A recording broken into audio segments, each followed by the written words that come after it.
మన జిల్లాలో చాలామంది ఎంఈఓస్, కాంప్లెక్స్ హెడ్ మాస్టర్స్ మరియు అదేవిధంగా కొందరు ఉపాధ్యాయులు ఎప్పుడైతే పాఠశాల పని మీద వేరే స్థలానికి ఆన్ డ్యూటీ మీద లేదా సింగిల్ స్కూల్స్ ఉన్న టీచర్స్కు సెలవు పెట్టినప్పుడు డిప్యుటేషన్ మీద వెళ్ళినప్పుడు ఎఫ్ఆర్ఎస్ సెల్ఫ్ అటెండెన్స్లో అటెండెన్స్ తీసుకున్న యాబ్సెంట్ వస్తుంది సార్ అంటున్నారు. దానికి కారణం ఏంటంటే మనం ఎప్పుడైతే లొకేషన్లో ఉన్నామో మన అటెండెన్స్ క్యాప్చర్ అవుతుంది.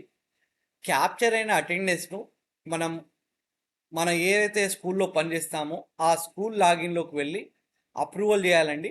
ఇది ఒకసారి ఇవాళ చూద్దాము. మన స్కూల్ యుడైస్ కోడ్ పాస్వర్డ్ కొట్టి మనం డిఎస్సి ఎఫ్ఆర్ఎస్లో లాగిన్ అయ్యాక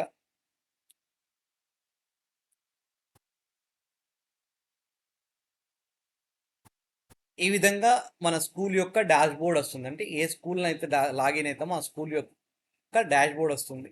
ఆ స్కూల్ డాష్ బోర్డ్లో మనకు total staff register, staff attendance, staff leaves కొత్తగా వచ్చింది. మనకైతే ఏది ఉందో ఇది కొత్తదండి.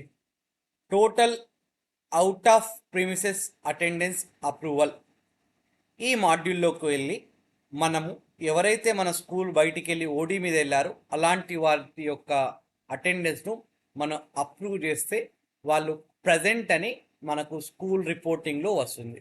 ఇక్కడ క్లిక్ చేయగానే ఆ టీచర్ యొక్క డీటెయిల్స్, ఏ టీచర్ అయితే ఉంటారో ఆ టీచర్ యొక్క డీటెయిల్స్తో పాటు ఇక్కడ రిజెక్ట్ అప్రూవల్ ఉంటుంది. అంటే ఒకవేళ హెడ్ మాస్టర్ గారికి తెలియకుండా వేరే టీచర్లు ఇస్తే రిజెక్ట్ చేయొచ్చు. హెడ్ మాస్టర్ గారికి తెలిసి ఉంటే మాత్రం ఖచ్చితంగా ఇక్కడ అప్రూవ్ కొట్టంగానే వి వాంట్ టు అప్రూవ్ అని అడుగుతుంది. అప్రూవ్ చేసేస్తే సరిపోతుంది. ఈ విధంగా చేస్తే టీచర్ యొక్క అటెండెన్స్ ప్రజెంట్ అని వస్తుందండి. ఎప్పుడైతే మనము ఆన్ డ్యూటీలో వెళ్తాము, డిప్యుటేషన్ మీద వెళ్తాము, ఏదైనా వేరే కారణాలతో వేరే దగ్గర చోటికి వెళ్ళినప్పుడు మనము లొకేషన్లో లేదని మనకు ఎఫ్ఆర్ఎస్లో వస్తుంది. అలాంటప్పుడు రిపోర్టింగ్లో యాబ్సెంట్ వస్తుందని చాలామంది టీచర్లు చెప్పడం జరిగింది.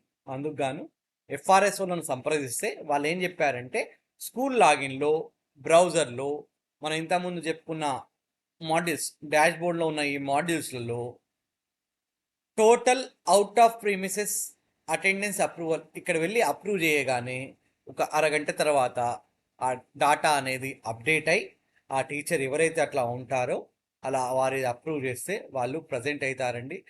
ఎవరైనా రేపటి నుండి మీరు పాఠశాల విడిచి వెళ్ళినప్పుడు అటెండెన్స్ తీసుకుంటే మీరు వెళ్ళినప్పుడు మార్నింగ్ తీసుకోండి, మళ్ళీ రిటర్న్ సాయంత్రం పని అయ్యాక సాయంత్రం కూడా తీసుకోండి. అంటే 2 సార్లు ఒక పని మీద ఒక డిప్యుటేషన్ టీచర్ ఒక స్కూల్ నుండి ఇంకో స్కూల్కి వెళ్తే మార్నింగ్ వెళ్ళినప్పుడు మార్నింగ్ అటెండెన్స్, సాయంత్రం 4 o'clock తర్వాత 4 o'clock అటెండెన్స్ తీసుకొని 4:30కి డాష్ బోర్డ్లో వెళ్ళి అప్రూవ్ చేయగానే ఆ టీచర్ యొక్క అటెండెన్స్ అప్రూవ్ అయిపోయి ప్రజెంట్ వస్తుందండి.